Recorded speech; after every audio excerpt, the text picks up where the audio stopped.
We dismiss history at our peril. Liberty Nation Radio with Mark Angelides. Welcome back to Liberty Nation Radio.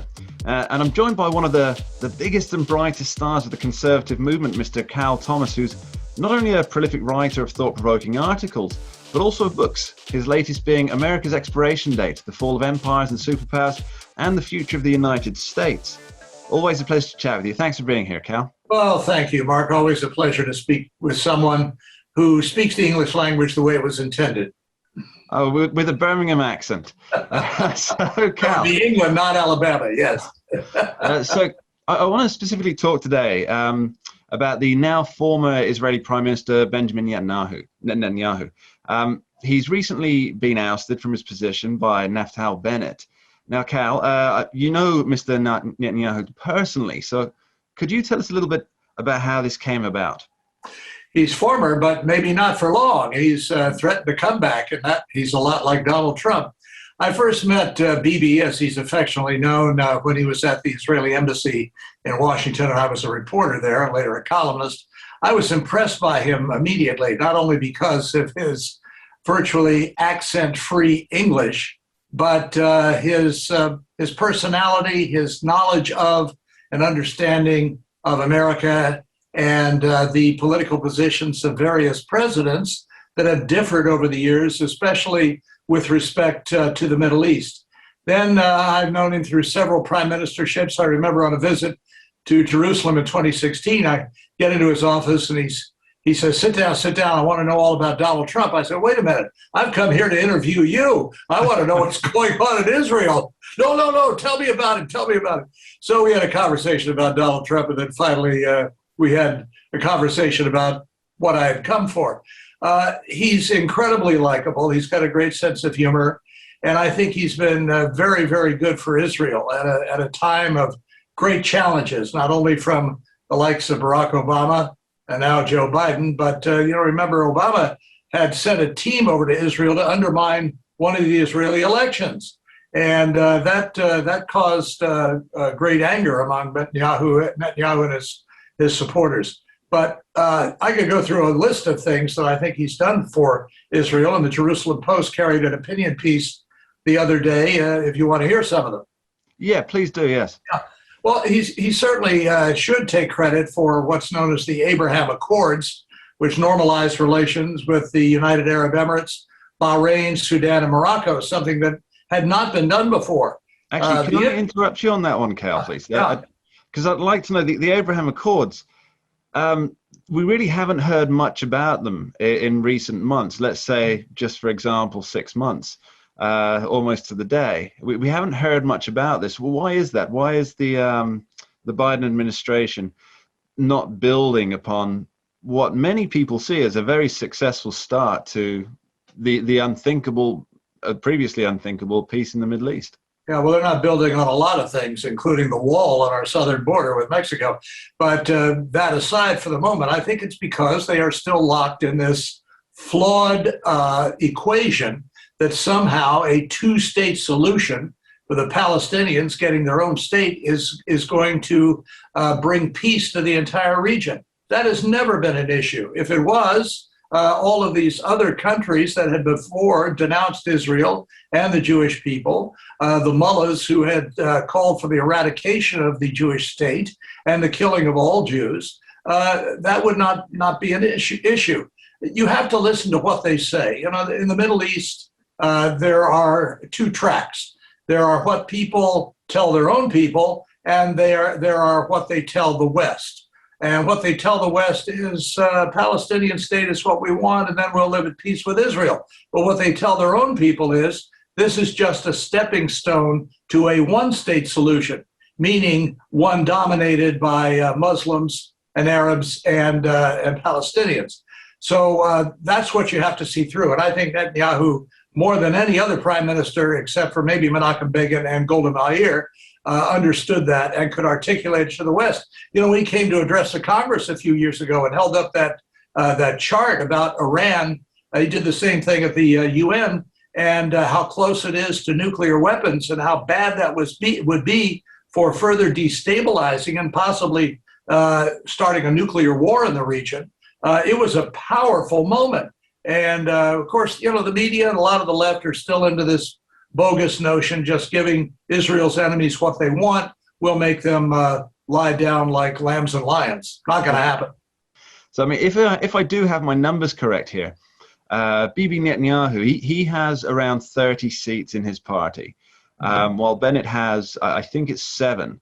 So therefore, Bennett has to rely entirely on this myriad mix of coalition partners who are not natural bedfellows. And what we're seeing is in the Western media, they're cheering Netanyahu's removal as almost a win for democracy, when the reality, as far as I can see, math-wise, is that very few people would have backed Mr. Bennett to become prime minister, and it's more political horse trading that's put him in place. Why is that? Right. Well, 2 things about that, Mark. Number one, the parallels with what is happening in the United States are just so obvious. It wasn't that so many people were in favor of Joe Biden, who is basically a colorless, personality-less individual, is that so many hated Donald Trump that anybody would have been preferable to them other than Trump. And the same thing happened with Netanyahu. That's why you got this coalition together. The final Knesset vote making Bennett prime minister was 60 to 59. That's almost as close as the Democrat majority in the House of Representatives. And that's why Netanyahu says that he believes he'll be able to undermine the government and make a comeback.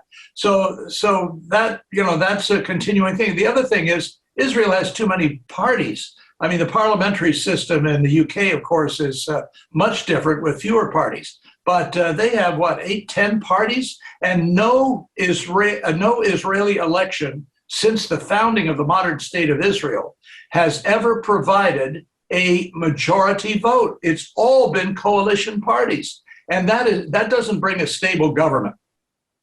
Yeah, so there is, obviously, there's been a lot of uncertainty in the region with election after election.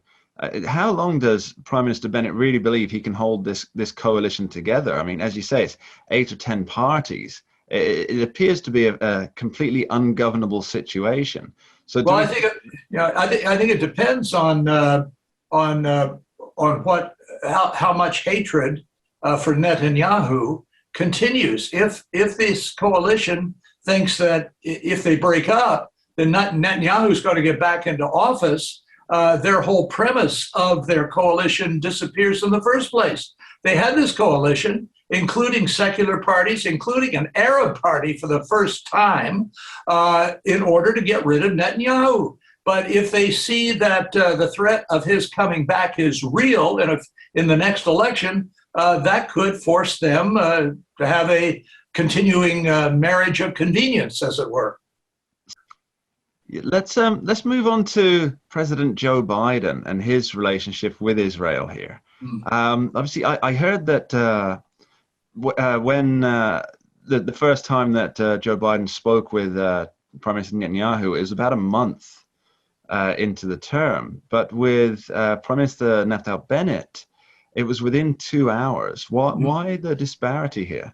Well, I think that the Biden administration hopes that they can either manipulate or encourage those parties within the coalition to move ahead toward that totally unworkable goal of a 2-state solution. Israel is regarded either directly or indirectly, either overtly or subtly, as the problem in the area. You look at the language of diplomats of the past. Israel is pressured to do this and that in order to pacify the Palestinians or its Arab neighbors or Muslim fanatics. And if Israel would only bow down, kneel down, lie down, and in some cases even die, then everything would be fine in the region. There's a certain amount of anti-Semitism to this. There's a certain amount of diplomatic idiocy in this. There's a certain amount of historical ignorance in this. And all of these combined, I think, continues to contribute to the notion of Israelites that in the end, they're on their own, as Menachem Begin told me, and nobody's going to defend them more or love them more or look out for them more than they themselves will do. So final question for you, Cal, if I may. Yeah.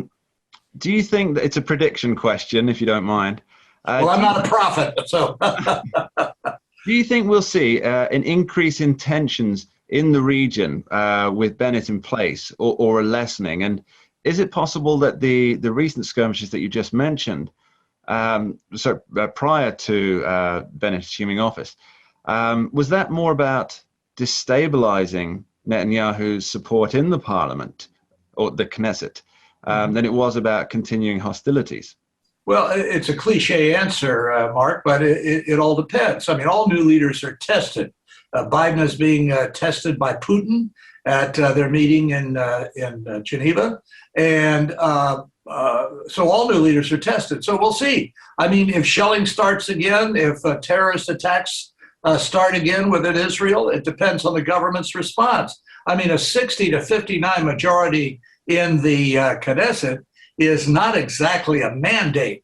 And so we'll just have to see what happens. I suspect the attacks at some level will continue, especially after Hamas rebuilds in Gaza. And they're doing it with our help, with our tax dollars, which is ludicrous. Look, I've been in these spots. I've been to Gaza. I've been to Lebanon during Operation Peace for Galilee in the early 1980s. I've seen how they do this. They store their weapons in hospitals, in schools, in civilian areas, knowing that when Israel hits, they'll drag out, children and other people, innocent civilians, say, look what these horrible Jews have done. And of course, the Western media eat it up and portray Israel as a bandit and killers and murderers and the rest. So this is the way the game is played, and it'll depend. Netanyahu understood that better than anybody. It'll depend on what the government does in response to any new provocations. Cal Thomas, thank you ever so much. Thank you, Mark. We dismiss history at our peril. Liberty Nation Radio with Mark Angelides. Who are we? We are Americans that believe in liberty. We are a project of the nonprofit One Generation Away. We are patriots who apply the founding principles to the issues of today. And they keep moving the goalposts on us. We are educators and commentators who love America and the Constitution. Who are we? We are Liberty Nation.